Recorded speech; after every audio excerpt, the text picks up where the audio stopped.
Hello guys, I'm Juter Korea and pakilala ko lang sarili ko dito sa YouTube. I've been doing editing music video for the past 4 years or 3 years, I don't know.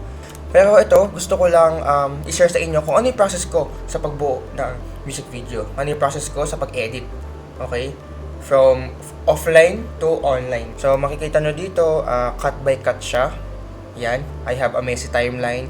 By the way guys, ang gamit kong software is Adobe Premiere sa pagbuo ng offline and cutting. And then sa kulay naman, sa online and other stuffs, I'm using DaVinci Resolve. Okay, so dito muna tayo sa offline. So makikita nyo sa offline, ayan ang messy timeline. So bakit ang gulo-gulo dyan? So ang gulo-gulo nan. So kung makikita nyo, patong-patong siya. Tapos yung iba is disabled. So, pwede ako kasi pumili dito ng scenes. Ayun na, makikita nyo. So, kaya patong-patong siya.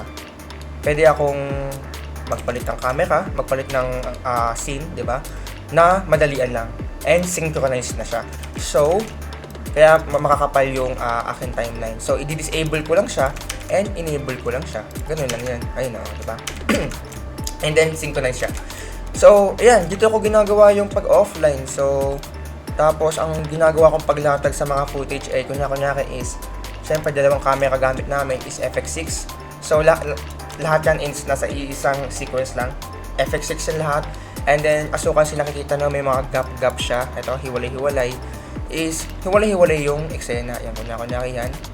Close up to. And then, ito naman ay wide. So, sana gets nyo. O, katulad nan.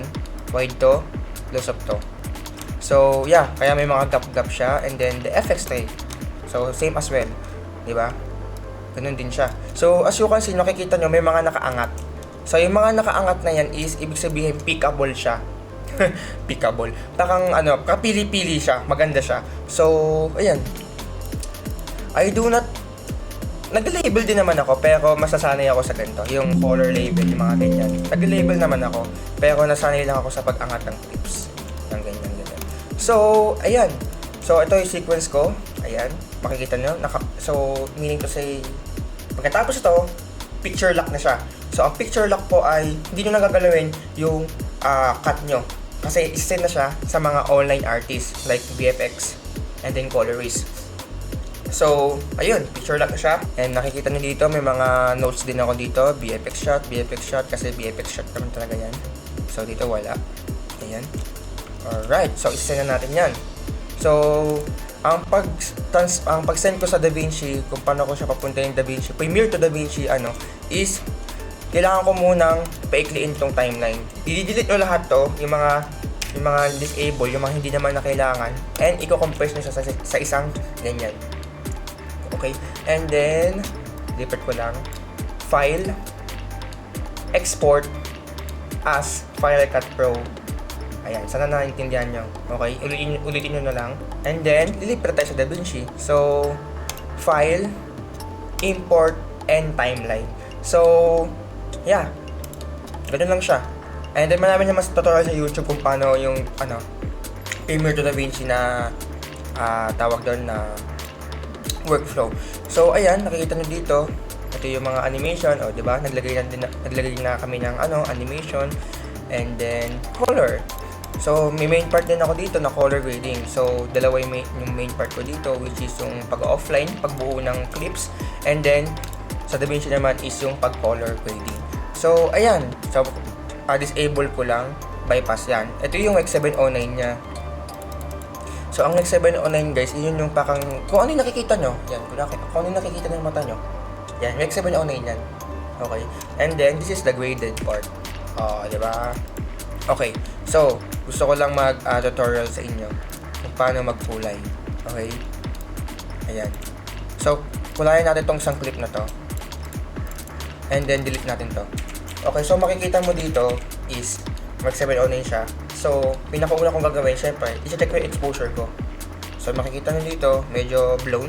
Diba? Hindi naman blown na blown or ano. Babain ko lang. Ayan. Diba? Guys, exposure pa lang is malaking part na yan sa color grading. Malaking part na yan. And then, madami akong methods, pero ito yung methods ko na isa. Ayan. Okay, CW is color wheels. So, color wheels, yan, lift, gamma, and gain.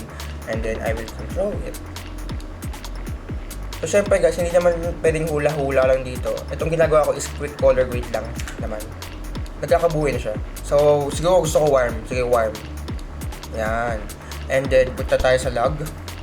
Guys, para sa akin kasi yung color wheels and log is mag-partner yan. Okay. So kapag gagamit ka ng color wheels, pang gagamit ka din ng log. Pero hindi naman all the time, okay? Pwede nyo din mag-break ng rule. Parang rule na yun. So, ayan.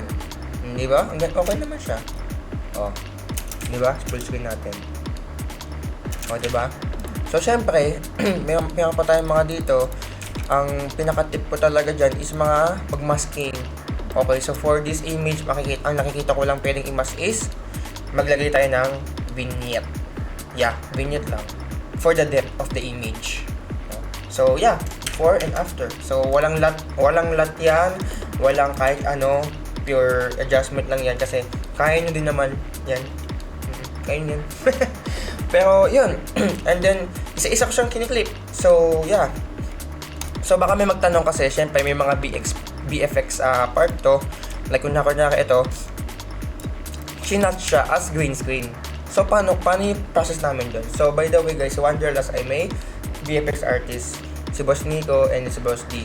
And then, ayun. Okay? Ibibigay ko po siya as ganito, as cut na. I-render ko po siya as QuickTime 422. Okay?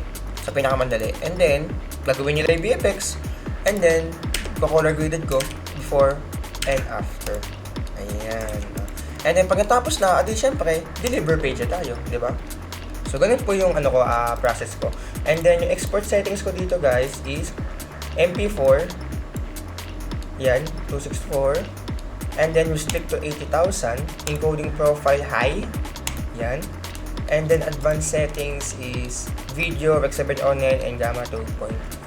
Sana guys may natutunan kayo dito sa short video na to, and sana hanggang dulo na panood hindi, gusto ko lang mag-share ng kaalaman guys, and sana ma-follow nyo sa TikTok and other platforms, social media platforms. And yeah, ulit ako, sana may natutunan kayo. And see you guys. Promise guys na next time magagandaan ko yung subscribe me. Thank you. Pubiyak pa ako.